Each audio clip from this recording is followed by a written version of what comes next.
Hi students, आपका basic nursing education channel पे स्वागत है। मैं हूं आफरीन खातून और आज का जो हमारा टॉपिक है वो है यूटीआई, यूरिनरी ट्रैक इन्फेक्शन। ये पीडियाट्रिक सब्जेक्ट से लिया गया है और पीडिया जो है बीएससी नर्सिंग थर्ड ईयर का सब्जेक्ट है।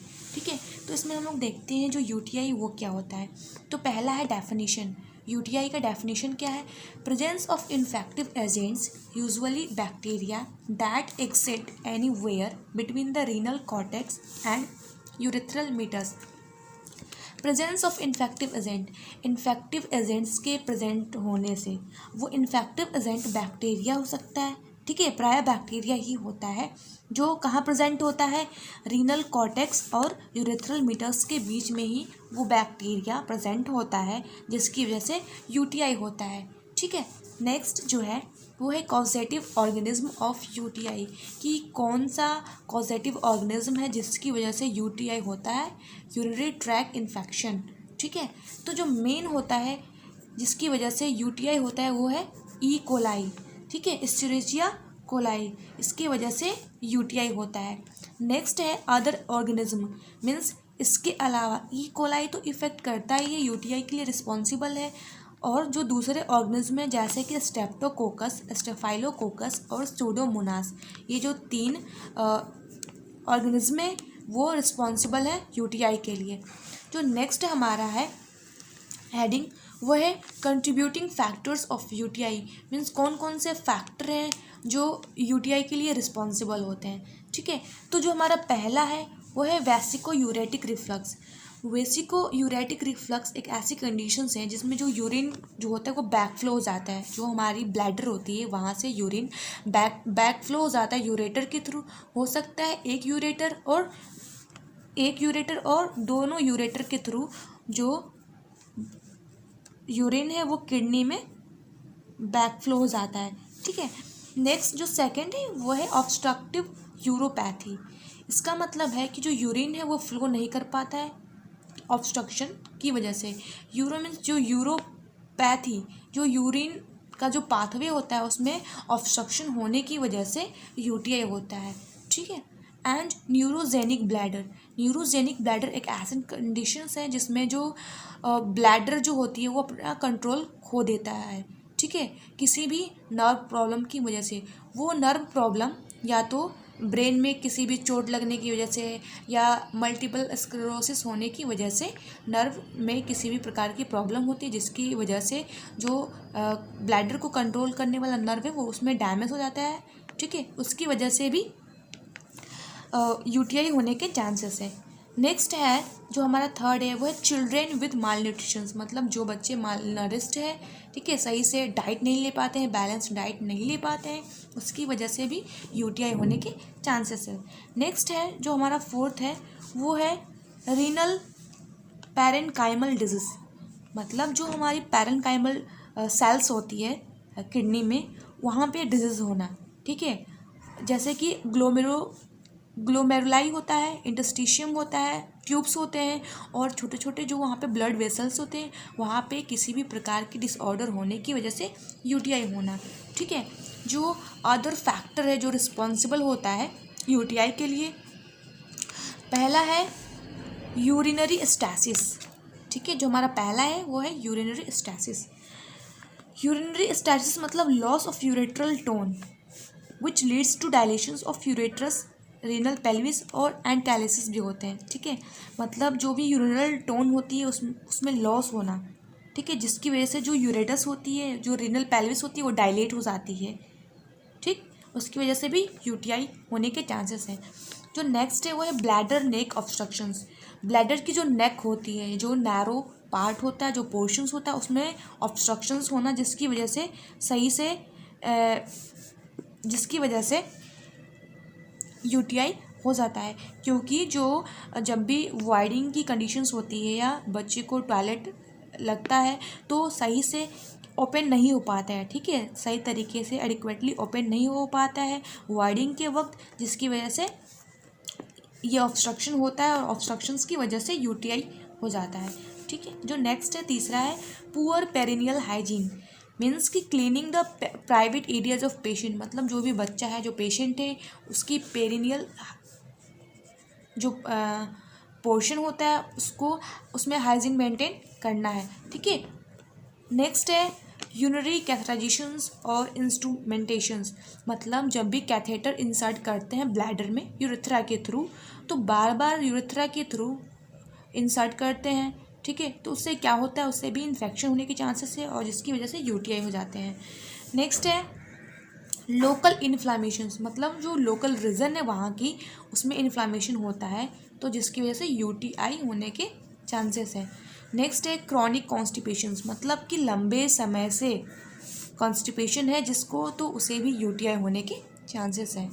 जो हमारा नेक्स्ट है 7 पॉइंट है वो है infections anywhere in the body, मतलब कि बॉडी में कहीं भी इन्फेक्शन है जिसकी वजह से जो यूरिनरी सिस्टम है वहाँ पे इफ़ेक्ट हो रहा है, तो उसकी वजह से भी यूटीआई होने के चांसेस हैं, ठीक है। तो ये हमारा फैक्टर था जिसकी वजह से यूटीआई होता है।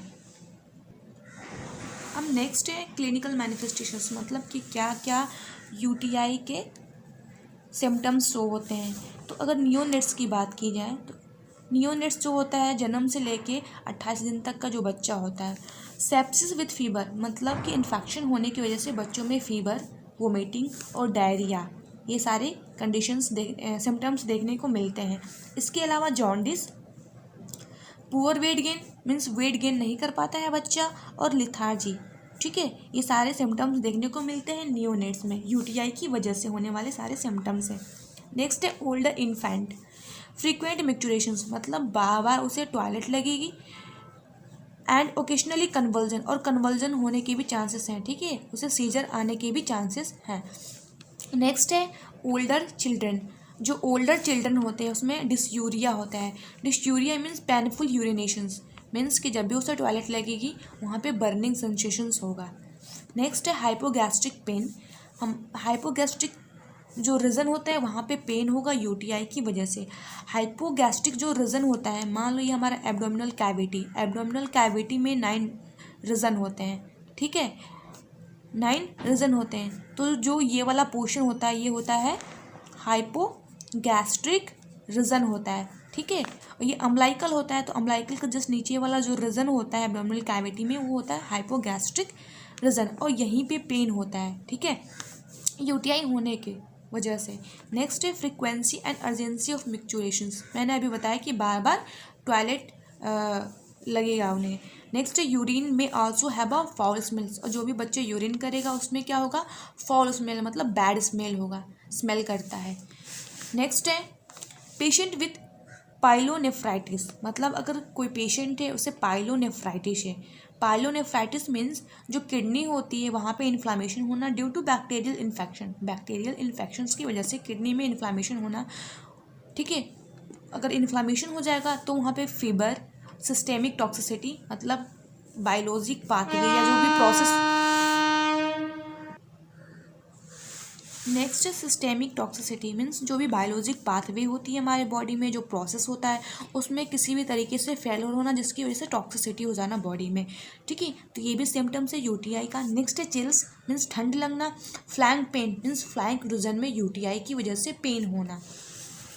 जो नेक्स्ट है वो है डायग्नोस्टिक इवैल्यूएशंस की, क्या डायग्नोस्टिक इवैल्यूएशंस होते हैं यूटीआई के, ठीक है।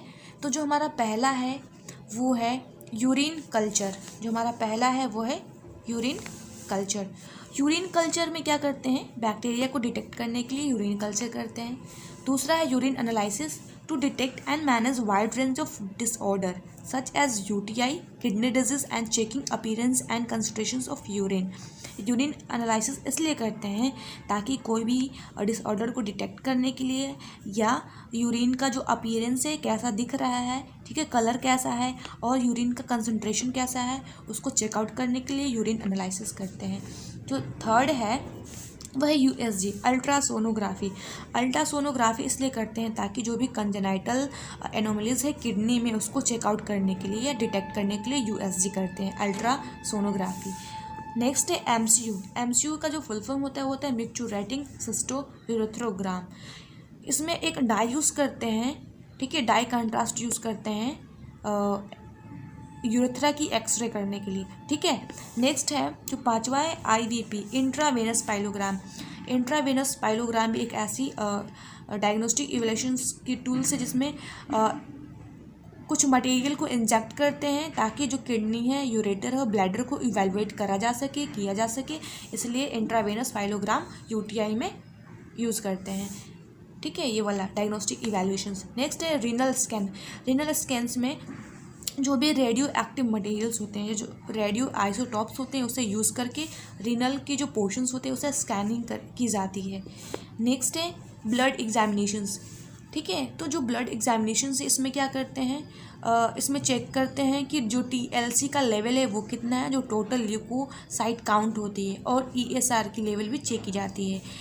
इरिथ्रोसाइट सेडिमेंटेशन रेट होता है इसका फुल फॉर्म। ठीक है, तो ये हुआ हमारा डायग्नोस्टिक इवैल्यूएशंस UTI का।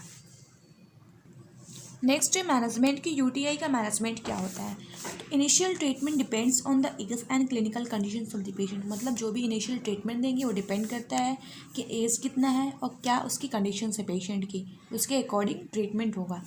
नेक्स्ट एंटीबायोटिक थेरेपी देंगे, लाइक एमिपेंसिलिन, जेंटामाइसिन और एमिकामाइसिन। ये तीनों एंटीबायोटिक है जिसकी बैक्टीरिया की वजह से जो इन्फेक्शन हो गया है। ठीक है, नेक्स्ट है encourage take large amount of fluids and empty the bladder frequently to present stasis of urine. ठीक है, मीन्स कि उसे बच्चे को इनकरेज करेंगे कि ज़्यादा अमाउंट में फ्लूइड इनटेक करें और फ्रिक्वेंटली वो क्या करें, ब्लैडर को एम्प्टी करें, बार बार वो टॉयलेट करने जाए और वाटर ज़्यादा अमाउंट में पिए। नेक्स्ट है UTI इन अर्ली इन्फेंसी। ठीक है, अगर इन्फेंसी पीरियड के पहले ही UTI हो गया है तो कम्बिनेशन ऑफ एमिपेंसिलिन एंड एमिनोग्लाइकोसाइड्स ये देते हैं। ठीक है, एमिपेंसिलिन और एमिनोग्लाइकोसाइड्स के कम्बिनेशन देंगे, 10 से 14 दिन के लिए देंगे, और अल्टरनेट करके जो थर्ड जनरेशन की एंटीबायोटिक होती है जिसे सिफेलोस्पोरिन कहते हैं वो भी बच्चे को देंगे। ठीक है, थर्ड जनरेशन की सिफेलोस्पोरिन। जो नेक्स्ट है वो है फ्लूइड एंड इलेक्ट्रोलाइट बैलेंस। मतलब जो भी फ्लूइड एंड इलेक्ट्रोलाइट होगा वो बैलेंस देना है। अदर सपोर्टिव केयर प्रोवाइडेड, जो दूसरे सपोर्टिव केयर है वो भी प्रोवाइड करेंगे, जैसे कि अगर फीवर हो रहा है तो उसे रेस्ट प्रोवाइड करेंगे, स्पॉन्ज करेंगे और एंटीबायोटिक मेडिकेशंस करेंगे। ठीक है, आज के लिए इतना ही। अगर आपको वीडियो अच्छी लगी हो तो चैनल को सब्सक्राइब करें, लाइक करें और वीडियो को शेयर करते रहें। Thank you.